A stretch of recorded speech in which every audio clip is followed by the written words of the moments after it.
Estar con la mesa redonda, sí quería agradecer a los técnicos de la Casa de Colón el que hayan venido. Siempre consideré muy interesante el que pudieran formar parte de una jornada de este tipo, porque creo que ya para los que sois profesionales del sector habrá quedado claro que muchos de los conceptos que han hablado, aunque son desconocidos desde el punto de vista de la técnica de la conservación y de la restauración, no tienen nada que ver con nuestro ámbito, pero sí muchos de esos conceptos son universales. Ha estado hablando de prevención, ha estado hablando de reacción, ha estado hablando de recuperar piezas, ha estado hablando de exposición al riesgo, se ha estado hablando, al fin y al cabo, de cuestiones que también forman parte de ese ciclo de la prevención y la gestión de las emergencias, con lo cual yo creo que ha sido una ponencia muy interesante y de verdad os la agradezco. Y nada, pues sin más vamos a pasar a la mesa redonda. Yo sí quería, por un poco, ir a cuestiones mucho más prácticas, pero enfocadas al objeto de estas jornadas, que era la sociedad resiliente y lo que se ha contemplado en esa estrategia de la Unión Europea para esa sociedad resiliente. Es preguntaros a cada uno de los tres, desde el punto de vista individual, es decir, de cómo afecta a toda la sociedad, qué echáis en falta para poder ir mejorando la capacidad de autoprotección de las personas y de los miembros de nuestra sociedad. El primero, ¿quién se atreve a abrir fuego? Venga, Javier. Yo echo en falta, básicamente, la cultura de la prevención, pero la cultura de la prevención desde los servicios de bomberos.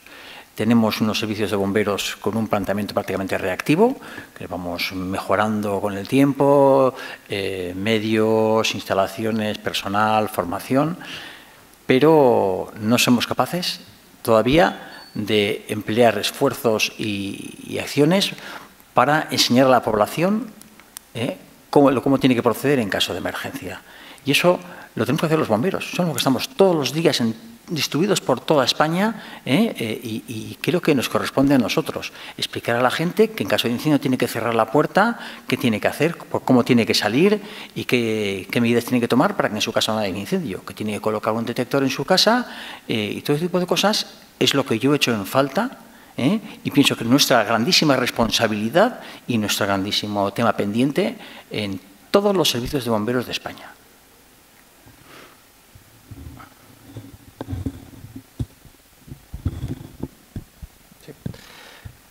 Yo quería añadir, como comenta, totalmente de acuerdo, pero además en toda esta parte más de resiliencia, en toda esta parte más territorial, ¿no? Para llevarlo un poco más a nuestro terreno, en este caso, pues toda la parte de como cuerpos de bomberos, es decir, dotar a la población de esta formación y además incluirla en los sistemas de emergencia, que de alguna manera es toda la parte del voluntariado en sus diferentes formatos, yo creo que nos da pues, esta robustez también a la hora de intervenir. Y, por ejemplo, pues, el ejemplo de ayer me funciona muy bien con el apagón que saben que ha habido en la península. Por ejemplo, pues a nivel de Cataluña, el Cuerpo de Bomberos, se hizo un refuerzo M2 de personal para todo el cuerpo y, por ejemplo, conseguimos movilizar de los 74 parques de bomberos voluntarios, pues 50. ¿Vale? Por lo menos estábamos hablando de más de 200 bomberos voluntarios, es decir, formados, equipados, dotados, habilitados, ¿no? Bueno, pues para dar respuesta a emergencias y, sobre todo, lo importante, en todo el territorio, cuando en un momento en que el territorio, pues de alguna manera ha caído, ¿no? Pues esto junto a todo, como comenta Elorza, a nivel de dotar a la población de formación, pues creo que es lo que realmente nos da una robustez y una resiliencia en situaciones que cada vez en contexto de cambio climático y demás pues iremos sufriendo de una forma más activa.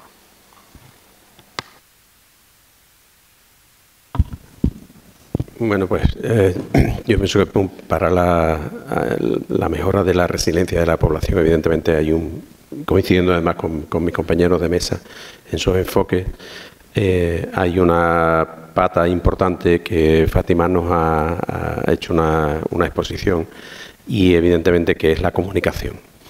La comunicación que sea efectiva y entendiendo o incluyendo dentro de esa comunicación evidentemente la formación.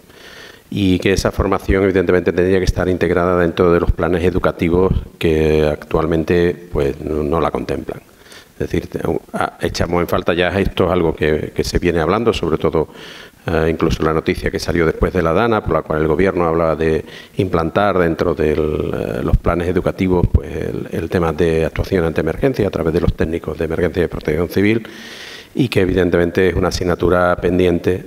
Desde los años 50 y 40 en países anglosajones, especialmente en Estados Unidos, se informa y se forma a la población sobre qué hacer en situaciones de emergencia, en situaciones especialmente de incendios, y aquí todavía pues lo que buenamente desde cada servicio de bomberos se viene haciendo y poco más, ¿vale? Y sin embargo nos hace falta un plan educativo y un plan formativo y un buen plan de comunicación sobre estas cuestiones. Muy bien, gracias. Bueno, está claro, en este caso en concreto está claro que el pilar es bueno, ahora que gustan tanto de usar algunos términos, ¿no?, que son como más modernos, de conciencia situacional, pero bueno, al fin de cuentas estamos hablando de concienciar a la población sobre los riesgos a los que está expuesta y cómo actuar, ¿no? Y en eso tiene mucho que ver la comunicación, como exponía Fátima. Ahora bien, efectos prácticos sí me gustaría también que profundizase y hiciese alguna reflexión en cuanto a ese concepto también que decía la Estrategia de la Unión, que dice resiliencia territorial. Vale, el concepto es muy bonito, suena muy bien, pero ¿cómo lo implementamos? ¿Cómo lo plasmamos? ¿Cómo lo mejoramos? Porque es evidente, otra de las cuestiones de las que se está hablando aquí, es que la atención al final no es igual para todos los ciudadanos. Es decir, Joan lo explicó muy bien ayer, se busca que sea equiparable, homologable, eso no quiere decir que sea efectivamente que sea exactamente igual, pero sí tiene que haber por lo menos un cierto nivel de atención en igualdad de condiciones a todos los ciudadanos, ¿no? Eso cómo lo mejoramos en las condiciones actuales.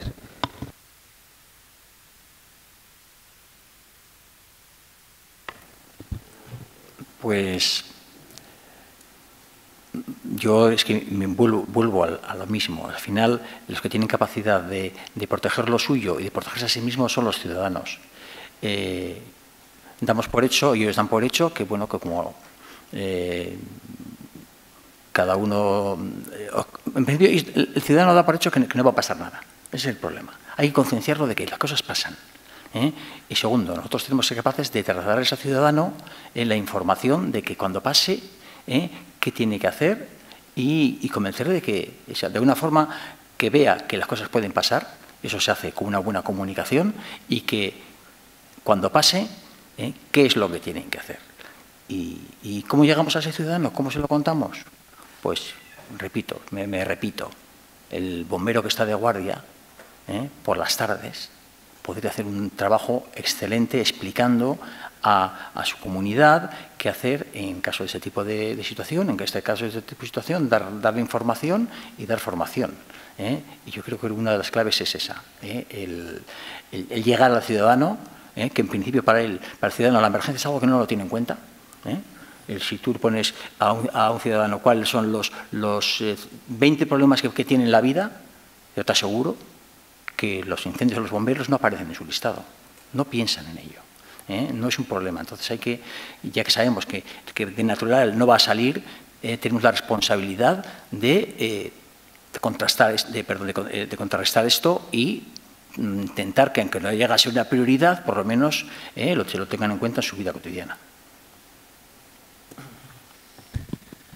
Sí, un poco en la línea a añadir, que es decir, toda esta parte, ¿no?, de formación, de concienciación a la ciudadanía, totalmente de acuerdo, pero también, ¿no?, en situaciones en que realmente pues estamos en situaciones de gran emergencia, en que muchas partes del territorio probablemente pues estén más aisladas, el tener esta parte pues de potencia en el territorio organizada como dispositivo de emergencias nos permite en ese momento pues liderar todas estas acciones, ¿no?, y toda esta formación que le hemos dado a la ciudadanía y pues a dirigirlo hacia un sitio, ¿no? Me imagino, por ejemplo, pues zonas que puedan quedar aisladas, por ejemplo, en caso de pues una dana, inundaciones o demás, bueno, pues evidentemente que la población tenga la formación, que estén pues equipados a nivel más local y demás, está bien, pero además la robustez de tener esta atomización en el territorio como cuerpo de emergencias, a través, pues por ejemplo, pues de bomberos, servicios de protección civil y con los respectivos jefes de parque o que sea, pues pueden ayudar, ¿no?, a liderar junto con otros otras autoridades, pues que toda esta gente, de alguna manera todos estos pueblos,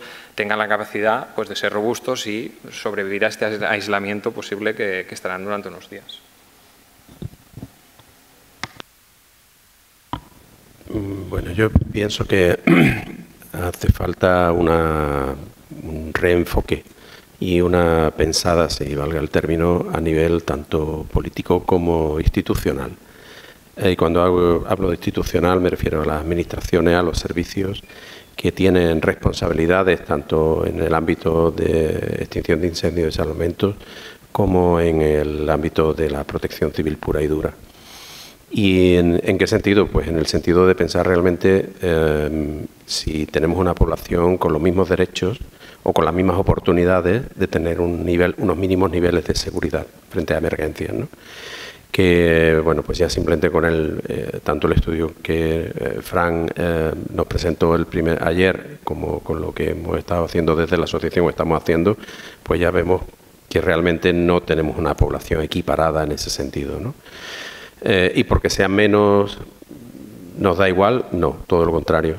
Yo creo que la responsabilidad de la administración es precisamente pensar en los que menos oportunidades tienen y establecer fórmulas colaborativas, fórmulas donde impliques a la propia población, fórmulas evidentemente a través de una divulgación adecuada, de una comunicación adecuada, donde se establezcan medios, al menos mínimos, para poder dar la oportunidad de ser autosuficientes, o por lo menos en una primera instancia, en tanto mientras ocurre una emergencia, en tanto en cuanto tienen el apoyo de unos servicios profesionalizados, ¿vale? Yo creo que eso es quizás sea un poco, o entiendo que un poco el objetivo quizás de unas jornadas como esta, ¿no? Abrir la mente a decir, porque sea menos no se nos pueden quedar fuera. ¿Vale?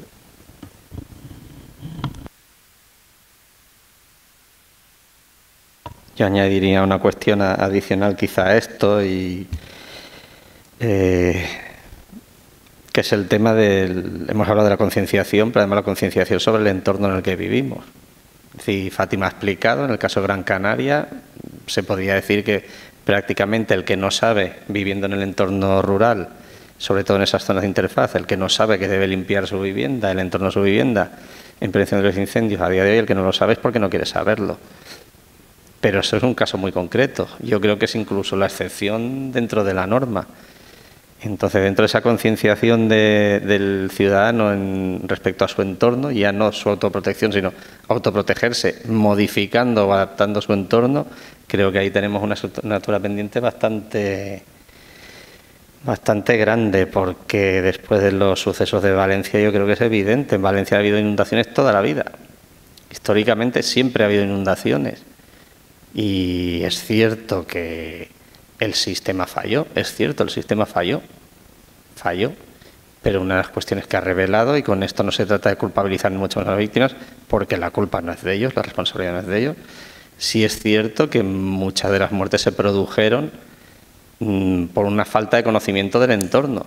Es decir, gente yendo a sacar los vehículos de sus garajes en medio de una situación como era la que era, y que se sabía que estaban descargando por lo menos unas precipitaciones bastante fuertes, pues sí dan una imagen bastante pobre de las administraciones, hablo de todas, en el sentido de concienciar al ciudadano y de bastante desconocimiento del ciudadano del entorno en el que vive. Yo creo que ahí sí habría que reflexionar profundamente y hacer mucho hincapié en qué entorno vivimos y qué riesgo supone para nosotros. Y ya por último, para no extender mucho la cuestión, el otro pilar que establece la estrategia de la Unión para la Preparación, que es la participación activa de la población en las emergencias, ya no solo enfocado o no centrado en la cuestión concreta del servicio de bomberos, que era el objeto de estas jornadas. Yo no sé si a vosotros se os ocurren qué otro tipo de sectores o actividades o servicios públicos pueden articular de alguna manera o fomentar esa participación ciudadana, pues para acometer esas actividades de seguridad y protección que requieren este tipo de incidentes, ¿no? A mí así a bote pronto se me ocurre, por ejemplo, hemos visto el caso de de la protección del patrimonio cultural, que has puesto Ramón con Javier. Y bueno, a lo mejor estoy diciendo una sandez, pero puede ser que haya ciudadanos que estén dispuestos en un momento determinado a colaborar altruistamente con las instituciones culturales, en conocer esos planes, en un momento determinado, en la fase preventiva, sí poder actuar y aportar, pues vamos a decirlo así, es decir, una capacidad de actuación mayor que con los medios propios y profesionales, ¿no?, de esos museos. No sé qué pensáis vosotros. Bueno, pues yo creo que una de las patas fundamentales que hay en todo el territorio nacional son las policías locales, con las que trabajamos directamente y tenemos que estar un poco más coordinados con ellos y hacer unos planteamientos en caso de que pase esto. ¿Qué vais a hacer vosotros? ¿Qué vamos a hacer nosotros? Y otro factor muy importante son los alcaldes y concejales que llegan a su puesto elegidos con muy buena voluntad y con muy buena voluntad de hacer muchas cosas, pero que no saben, y hemos comprobado, que no conocen sus responsabilidades en caso de grandes emergencias y qué es lo que tienen que hacer. Entonces, ahí habría que hacer también y habría que incidir mucho en, de alguna forma, plantear una formación obligatoria cuando alguien llega a una alcaldía, cuando alguien llega a una concejalía, cuando alguien llega a una consejería, obligatoriamente para explicarle que puede pasar durante su legislatura, puede haber una gran emergencia y cuál es el papel. Y también me gustaría, de una forma, siempre hablamos de los responsables, de quiénes son las cabezas y quiénes son los que tienen que ejecutar el trabajo. Pero por medio hay una jerarquía, hay una estructura, hay una pirámide de mandos intermedios que nos olvidamos y que también hay que trabajar con ellos. O sea, como servicio de bomberos, como servicio de policía, yo tengo unos mandos intermedios que son los que, en caso de que tengo que hacer en poco tiempo muchas cosas, son los que me tienen que dar apoyo. Los que tienen que estar organizados y tienen que saber a ellos qué les toca. Se nos van a juntar, van a venir todos al parque, aunque estén librando. Yo tengo que estar preparado y ellos tienen que saber que el día que vayan al parque, cómo se pueden organizar, qué tareas hay que distribuir para, de alguna forma, gestionar lo mejor posible la emergencia. Hay que hacer también, hay que hacer una prevención y una previsión y preparación de los mandos intermedios para grandes emergencias. Yo yendo muy rápido porque nos tenemos que marchar. Bueno, simplemente un poco como apuntabas, es decir, que lo enfocamos todo de alguna manera, ¿no?, a estas situaciones más o más bomberiles, por decirlo así, pero de alguna manera, bueno, pues como nos han expuesto los compañeros del museo, es decir, al final la conclusión, ¿no?, que donde quiero llegar es que hay, en caso de una grave crisis, ¿no?, hay bueno, espacio para todo el mundo. Y de alguna manera es eso, ¿no?, es lo que tenemos, creo, que organizar desde el sector pues, más logístico, desde el sector más de cuerpos de bomberos para una intervención más directa y todo eso. Pero al final es la organización y autoorganización de la población civil a la respuesta a emergencias, que es lo que nos hace pues, esta robustez y más en las situaciones donde cada vez más vamos a estar.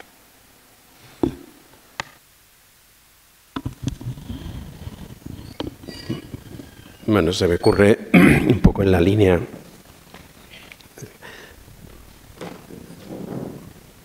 Vamos a despedir a los compañeros un momentito. Sí, sí. Claro, encantado. Estamos en contacto. Vale.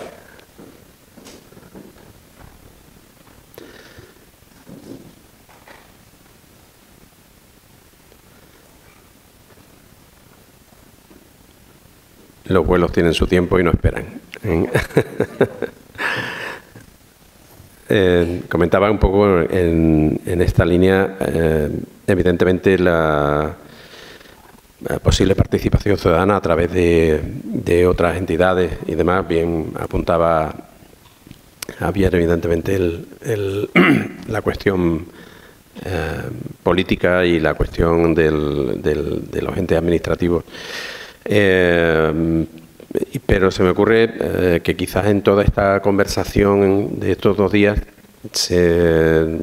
nos hemos dejado fuera, aunque sí se ha apuntado en una de las ponencias, concretamente la última de ayer del compañero de Incendios Forestales, que son las agrupaciones de voluntarios de protección civil, que existen o coexisten por gran parte de la geografía nacional y que evidentemente como la filosofía con la que se crean estas agrupaciones, evidentemente, y donde se basan, que viene en el articulado de la Constitución, no me acuerdo ahora mismo del artículo exacto, pero que era la participación de la ciudadanía con los poderes públicos en las situaciones de emergencia, ¿no? Y además era una obligación. Entonces, esas agrupaciones de protección civil que al día de hoy, curiosamente, la propia ley aquella del 85 le hablaba en su preámbulo de que la protección civil no pretendía crear servicios ex novo. Sin embargo, la deriva de los tiempos, las propias agrupaciones de protección civil se han convertido en una especie de cuerpo nuevo, ¿no?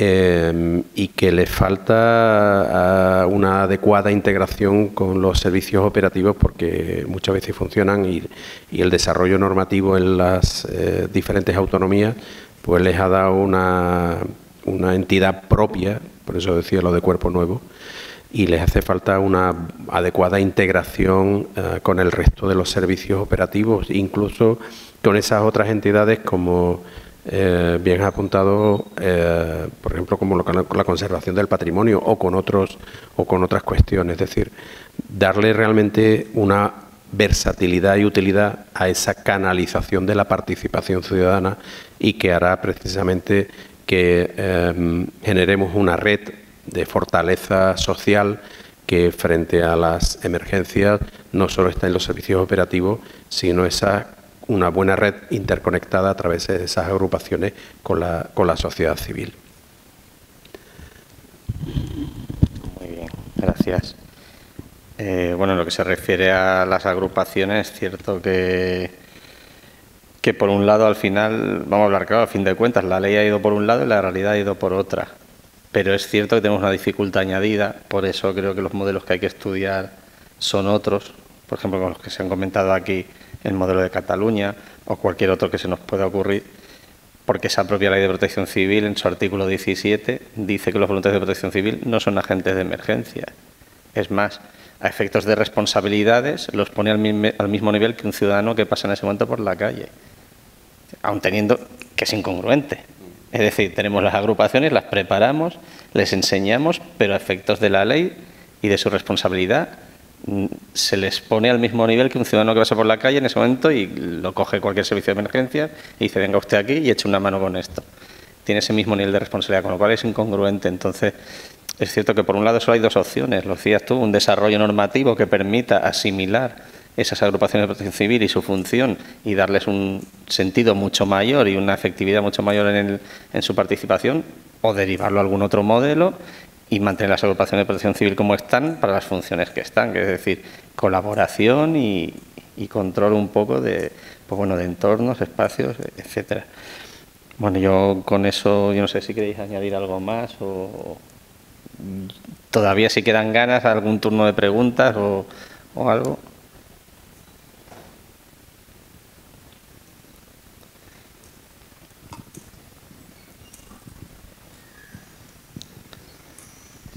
Gracias y perdonar, pero yo quisiera apuntillar una cosa y primero que creo que tendríamos que entonar todos el mea culpa desde los servicios de emergencia porque parte de la gran culpa de lo que pasa la tenemos nosotros y quizá tendríamos que reflejarnos en lo que otros están haciendo que nos llevan ventaja y bueno, poder aprender y aprovechar de lo que están haciendo, ¿no? En este sentido quiero decir que lo ha comentado Javi y tiene toda la razón, tenemos que pasar de ser reactivos a la emergencia a proactivos a la misma.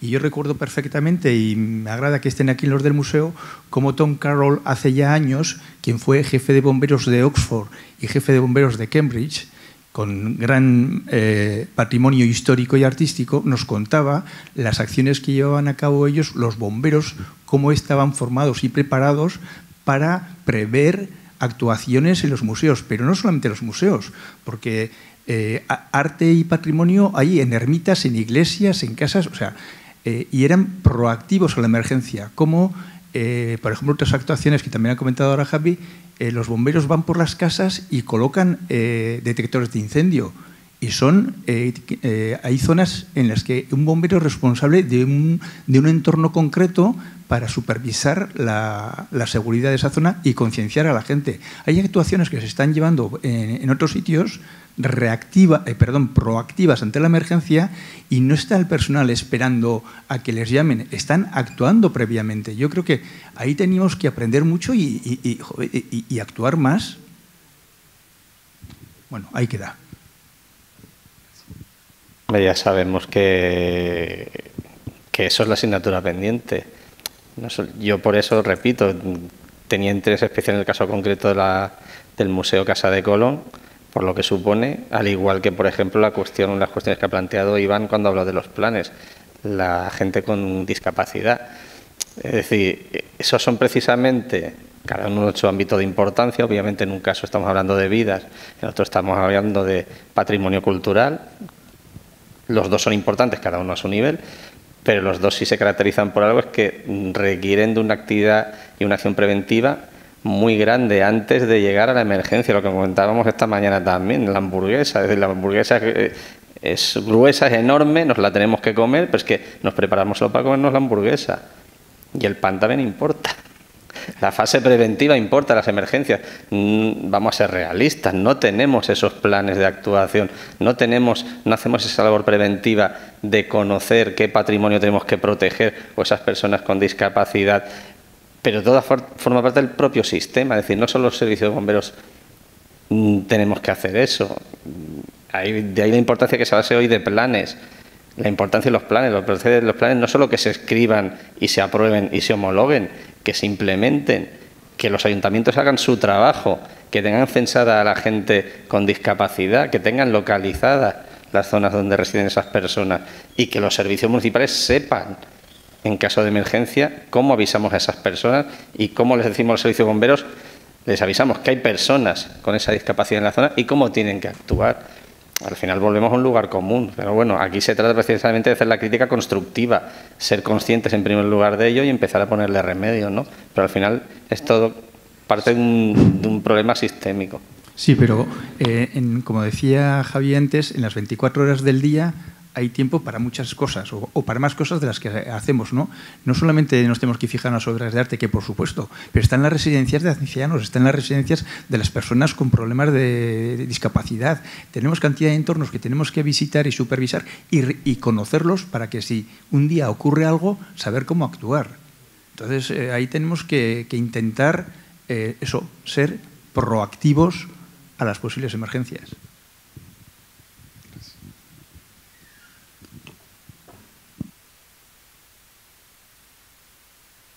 ¿Alguna pregunta más?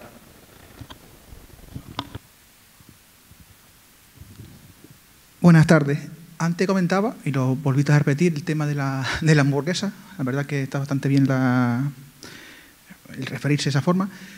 Yo creo, por ejemplo, que el tema de los PGO, cuando un ayuntamiento se encarga de un municipio de hacer el PGO de su propio formato, urbanismo en el futuro, yo creo que también una forma para evitar lo que ha pasado en el tema de Dana es que también se cuente con el tema de qué es lo que puede pasar si construyo o permito construir aquí. Es decir, yo creo, por lo que ha pasado de aquí para atrás, que los PGO no se está mirando el tema de la emergencia. También lo comentaba el caballero de que hay que formar a los alcaldes y a los concejales de seguridad, sobre todo, para saber cómo actuar. Pero también debería de mirarse mucho el tema del urbanismo, para evitar situaciones como que pasó en la Dana. Con esto hay dos cuestiones. Efectivamente, tú planteabas la cuestión del ordenamiento urbanístico, en este caso en concreto, esa perspectiva integral del riesgo, es decir, que también se da un enfoque desde la atención a las emergencias, desde la gestión de la emergencia, a la cuestión de la planificación. Pero por otro lado nos lleva también a otra cuestión de las que se ha hablado esta mañana, los planes. Es decir, el plan al final, como dijo muy bien Iván, es una herramienta. El problema es que no es la única herramienta. Nos conformamos con tener el plan aprobado, homologado, y del plan deberían derivar muchísimas más actuaciones, protocolos, planes, instrumentos administrativos para poder desarrollarlo. ¿Cómo se desarrollar? La realidad sabemos con la que es también. en las administraciones públicas. Los medios y los recursos son limitados y el tiempo más. Con lo cual, hay cosas que al final se quedan por el camino, pero sí es importante empezar a concienciar en ese sentido. Es decir, que los planes, no basta con tener el plan de protección civil. Parte de la implementación, lo que significa la implementación y el mantenimiento del plan, significa que tenemos que desarrollar cada uno a nuestro nivel, nuestros servicios, una serie de actuaciones. En ese sentido, sí comentaba esta mañana el borrador del Plan Territorial de Canarias, el nuevo Plan Territorial de Canarias. Yo creo que va a tener, sin haberlo modificado ampliamente, va a aportar cuestiones muy interesantes, en las que algunos servicios nos va a obligar a poner por escrito según qué cosas.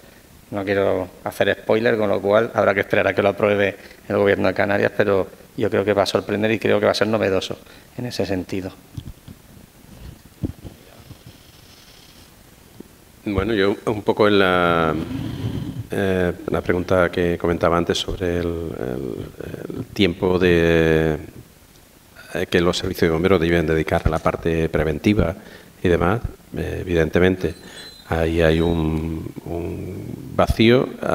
Otra cuestión es la organización de los tiempos dentro de cada servicio, porque entre otras cosas va a depender de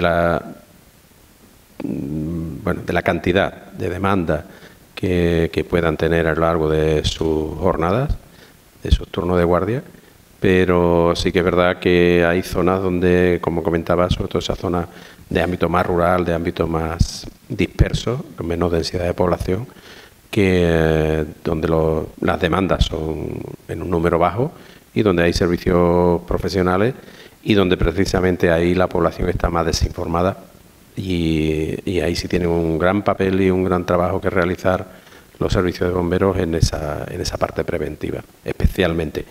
En los sitios con más demanda, evidentemente, es una cuestión de organización del tiempo de trabajo o de las dotaciones de los parques, ¿no? Si tienen segundas, terceras salidas y cosas de ese tipo, ¿no? Que también pueden estar utilizando su tiempo en esa parte preventiva.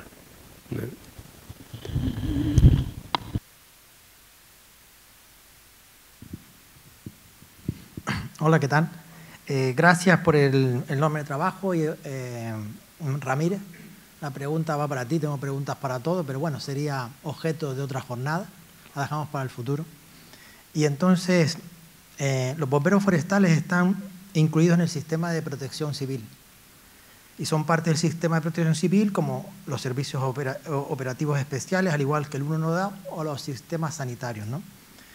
Entonces, en las zonas de interfaz, es decir, donde lo construido y lo natural se mezclan, me gustaría saber si es viable en el estudio de cobertura de los parques de bomberos profesionales y voluntarios incluir una capa más, ¿no? Porque ahí mostraste una imagen muy interesante a nivel nacional y incluía en el territorio lo que son los bomberos profesionales y los bomberos voluntarios.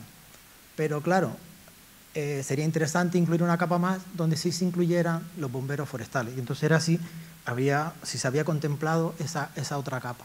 Gracias. Muchas gracias por la pregunta. Este estudio está ahora mismo en desarrollo. Lo arrancamos hace poco más de mes y medio, ¿vale? Y tenemos ahora mismo un equipo de gente trabajando en ello. Como comentaba, pues lo vamos a poner a disposición de quien lo quiera consultar en Open Data para que cualquiera pueda extrapolar información, ¿no? O incluso la posibilidad también de compartir o volcar, ¿no? Sí teníamos, estaba pensado, porque claro, veníamos a esta jornada y lo enfocamos muy con el tema de los servicios de bomberos, extinción de incendios y salvamento, ¿vale? No solamente, no en el ámbito forestal, pero sí, evidentemente lo complementaremos con esa otra capa, ¿no? Y bueno, esto como comprenderéis no es solamente una capa, son múltiples capas las que lleva. Pero sí, porque entendemos que lo que se trata es de tener una información lo más completa, que luego todo esto se puede implementar con mucha más información, ¿no? En el ámbito de la protección civil y en otros ámbitos, ¿no? Pero la idea es aportar una fuente de datos y conocimiento precisamente con el enfoque de estudiar mejor y mejorar la protección civil en el ámbito general en este país. ¿Vale? Creo que es interesante el apunte que ha hecho Efraín, porque precisamente en la interfaz hay zonas del territorio en las que quizás no, pero hay otras en las que puede suponer un conflicto de competencias, esa diferenciación entre quien actúa siendo servicio de bomberos urbanos o siendo servicio de bomberos forestales. Sí, es interesante esa capa, si la añadiese, y sería muy interesante, sobre todo por tener claro, por lo menos territorialmente definidos, dónde se pueden dar esas situaciones de interfaz, dónde van a tener que intervenir, y en todo caso en algún momento pues asumir que competencialmente lo lógico es que nos corresponda a los servicios de bomberos.